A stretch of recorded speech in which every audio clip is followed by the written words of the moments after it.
La Biblia de Jerusalén, edición de 1976. Audio en español. Hechos 14. En Iconio, entraron del mismo modo en la sinagoga de los judíos y hablaron de tal manera que gran multitud de judíos y griegos abrazaron la fe. Pero los judíos que no habían creído excitaron y envenenaron los ánimos de los gentiles contra los hermanos. Con todo se detuvieron allí bastante tiempo, hablando con valentía del Señor que les concedía obrar por sus manos señales y prodigios, dando así testimonio de la predicación de su gracia. La gente de la ciudad se dividió, unos a favor de los judíos y otros a favor de los apóstoles. Como se alzasen judíos y gentiles con sus jefes para ultrajarles y apedrearles. Al saberlo, huyeron a las ciudades de Licaonia, a Listra y Derbe y sus alrededores. Y allí se pusieron a anunciar la buena nueva. Había allí, sentado, un hombre tullido de pies, cojo de nacimiento y que nunca había andado. Este escuchaba a Pablo que hablaba. Pablo fijó en él su mirada y viendo que tenía fe para ser curado. Le dijo con fuerte voz, ponte derecho sobre tus pies. Y él dio un salto y se puso a caminar. La gente, al ver lo que Pablo había hecho, empezó a gritar en Licaonio, los dioses han bajado hasta nosotros en figura de hombres. A Bernabé le llamaban Zeus y a Pablo, Hermes, porque era quien dirigía la palabra.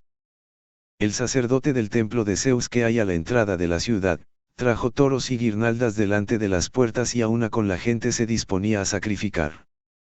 Al oírlo los apóstoles Bernabé y Pablo, rasgaron sus vestidos y se lanzaron en medio de la gente gritando. Amigos, ¿por qué hacéis esto?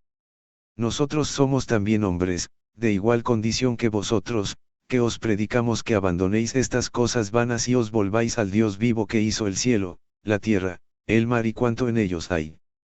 Y que en las generaciones pasadas permitió que todas las naciones siguieran sus propios caminos.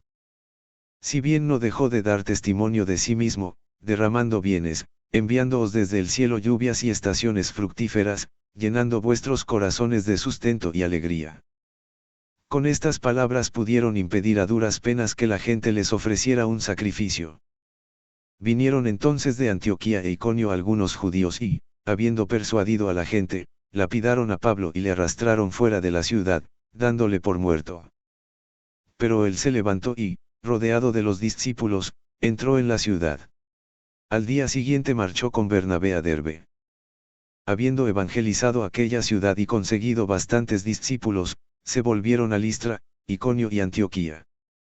Confortando los ánimos de los discípulos, exhortándoles a perseverar en la fe y diciéndoles, es necesario que pasemos por muchas tribulaciones para entrar en el reino de Dios. Designaron presbíteros en cada iglesia y después de hacer oración con ayunos, los encomendaron al Señor en quien habían creído. Atravesaron Pisidia y llegaron a Panfilia.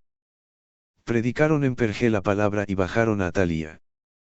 Allí se embarcaron para Antioquía, de donde habían partido encomendados a la gracia de Dios para la obra que habían realizado.